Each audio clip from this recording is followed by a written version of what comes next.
Our next speaker for this session is Dr. Sasha Lynn. Dr. Lynn is a registered psychologist, education researcher, and research fellow here at the UQ Learning Lab. Having worked closely with children, adolescents, families, and teachers throughout her career, Sasha is an expert in the socio-emotional dynamics that underpin mental well-being and facilitate learning. She has extensive experience in education and intervention development, which we'll hear about today. And within the Learning Lab, Sasha heads the social and emotional well-being arm of our partner schools program and conducts research into how we can embed and integrate socio-emotional learning into curriculum, education systems, and in everyday life. Please join me in welcoming Sasha Lynn.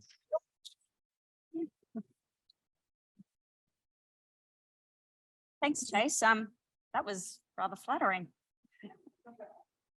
So today I just want to acknowledge that the team that we work in, the social emotional learning team, the SEL team within our learning lab, consists of myself, Dr. Mari Farry, and Mrs. Sally Campbell. So we've been working together as a team all year on how to further advance all the wonderful work that we do.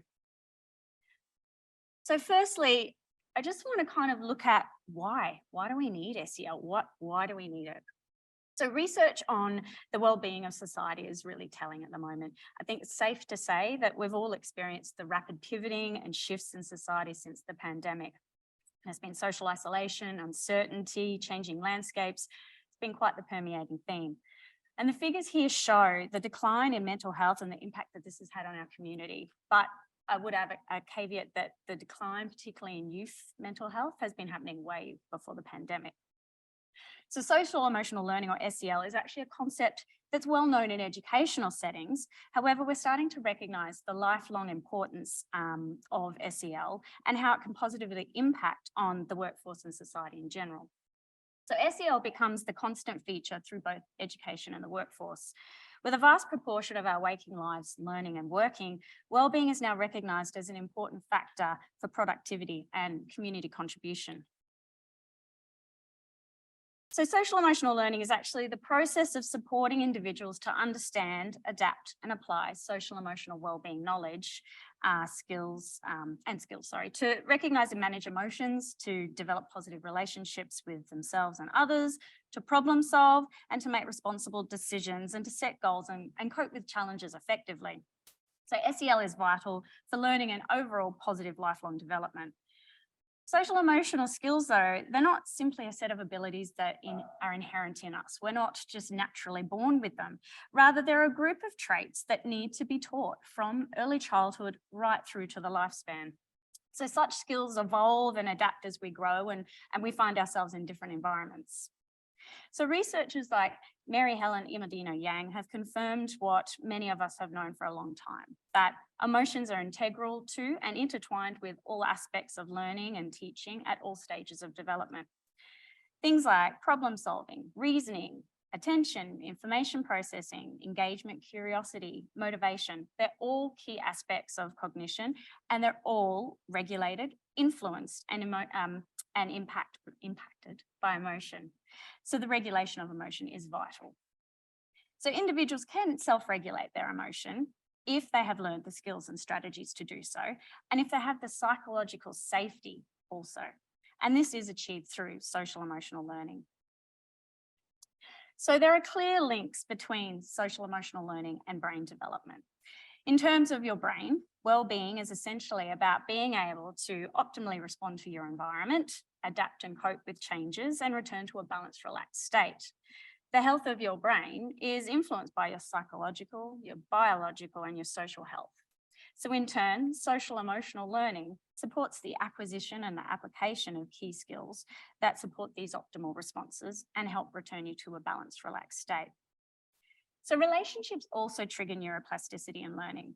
So positive relationships trigger our brain chemistry, which allow it to be more flexible and enable us to learn more easily, which is something that's really important across both schools and the workforce. So I've just got a quick example at the moment. Let's take a look now at how SEL might influence work productivity. Let's see if you can pick what to do, maybe what not to do. For schools, think about this in your classroom context, and for workplaces, think about this in your workplace. Andrew, I chose you for a reason. Lead these people. Show me the best numbers Ooh. this place has ever seen. Last quarter, we saw 4% growth. Not- Double it. You got it. Sound Double. and Done. I'm not kidding. Neither am I. It's already done. yeah, so the sound and the volume. Just kidding. Yeah. It's gonna take some time. Double. Well, Seems like a basic reward system where you It's- give us points and then we redeem those points for prizes. You're exactly right, and you get a point. Oh, Is that a vibrator? 20 points. how does one get a point? I've This outlined isn't really exact hitting the mark parameters now, in is an it? Email, so check your spam folders. But basically, you do your job better, you get points. So collect 15 points and redeem them for this polar bear. Why is it all kid stuff in a vibrator? It's so gross. There's lots of stuff. John Irving, collected works, 22 points. Or you can pool your points and redeem 55 for this maternity shirt. How about you want us to work harder, pay us more? I can't. This point system is really insulting. Ooh, well, I didn't mean to offend you, and I hope you'll forgive me because I am very, very sorry. 16 points. It's a tablecloth. What if we went all the way up to 500 points? That's a crazy amount of points. But what if? Well, well, what do that's you the want? sorry. I don't know. We're a For little such a behind. crazy number, I'd like something pretty crazy.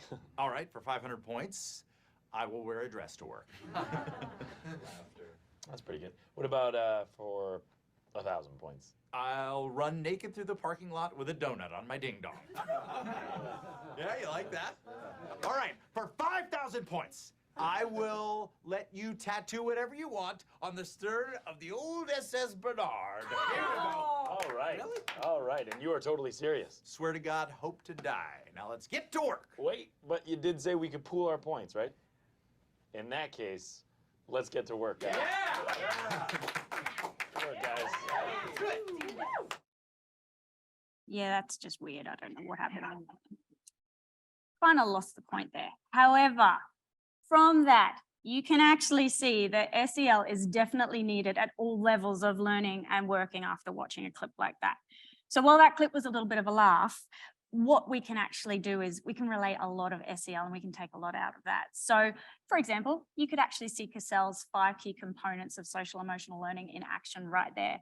So from self-awareness, where Andy the boss really had none, self-management. So the importance of regulating oneself, not going over the top, running on emotion, social awareness, reading the room, understanding group motivations, having appropriate incentives and rewards, relationship skills, teamwork, working towards a shared goal, negotiations, and responsible decision-making. So looking at the possible options, weighing up the pros and cons, and selecting a solution that works best for you. What that clip also shows us, though, from a research and implementation stance is 2 key things. Poorly planned or haphazard add-on motivators for learning and working, they never end well. And valuing the social emotional skills and well-being of everyone, from teachers, instructors, leaders, and bosses, it's vital to effectively implement and maintain positive practices. So the World Health Organization's research indicates that the work environment and work organization can have a significant impact on the health and well-being of workers.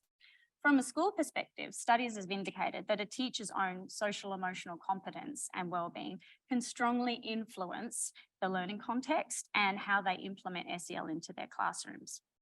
So in research led by Professor Anne-Marie Carroll and her team on the downstream effects of teacher well-being, reductions in teachers' self-reported distress and burnout were actually related to students' self-reported improved perceptions of teacher support. So what it shows us is those up front actually need to be taken care of before we can expect them to take care of everybody else. So Jones and Buffard in 2012 actually did a review on implementation. And their research suggests that there's actually 4 key principles that are really at the core of SEL.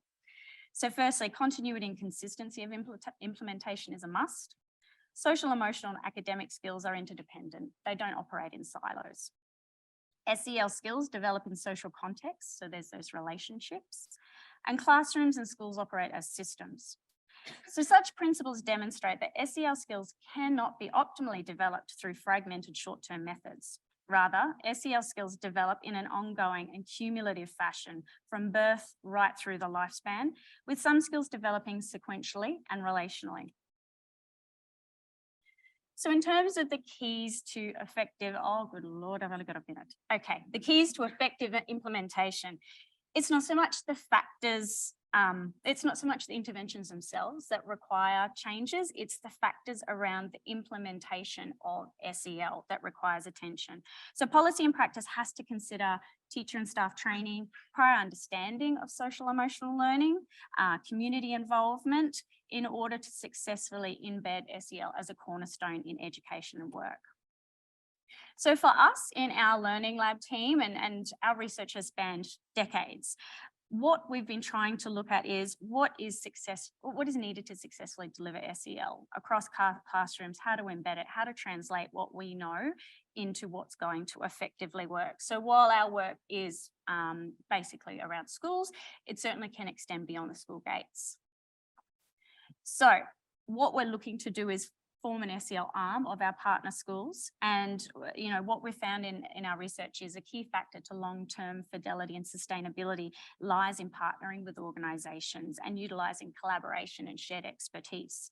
So we conducted a think tank day this year to gather qualitative data around what are the gaps, what do we need to support schools in effectively rolling out SEL.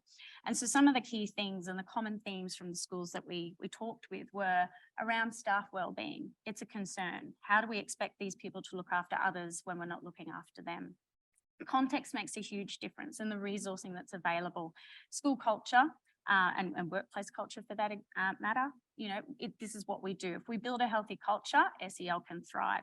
And relationships were a really common theme that came through a lot of the data. And it's not just relationships with students, it's relationships with each other. So where to from here? For us, we're looking at focusing on social emotional learning for teachers and developing a toolkit to actually effectively provide that foundation in SEL before we go and say, go and teach other people SEL. Further professional development training, looking at our wellbeing interventions that we've developed and creating an e-shop for them and providing more mentoring. So I think in summary, as we can see, social emotional learning is integral to successful overall learning and engagement in education and the workforce. There's a range of factors in social emotional learning and development, and they're each important in their own right, but they're vital together for optimal social emotional development. So we need to have teacher and leader wellbeing and social emotional awareness at the fore of educational and workplace practices, and combined with active and embedded social emotional skill development. So our research over the years has shown us no longer can SEL be considered as a bolt-on or an add-on or an optional extra. It needs to be formally embedded in every aspect of our practice, in our curriculum, in our workplaces, for it to actually be effective. And that's our aim in our research space, is to continue looking at how do we effectively embed SEL practices. Thank you, and I went way over.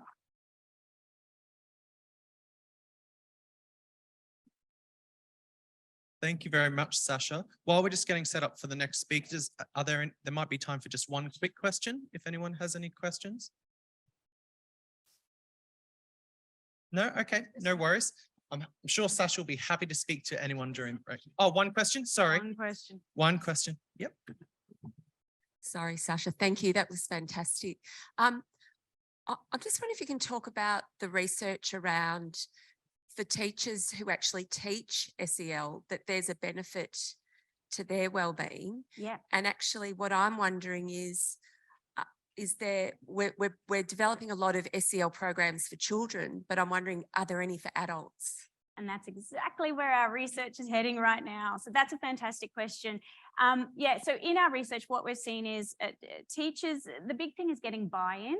When teachers have buy-in to that SEL program, it's delivered more effectively, and then they get a benefit as well. So when they see the benefit, they teach the benefit, and then they get the returns. It's trying to then take that step back and actually look at how do we get them understanding it, feeling confident and competent in delivering it. And that's a big thing, because for a lot of teachers, they're not given this explicit training. We just hand them something and say, go teach.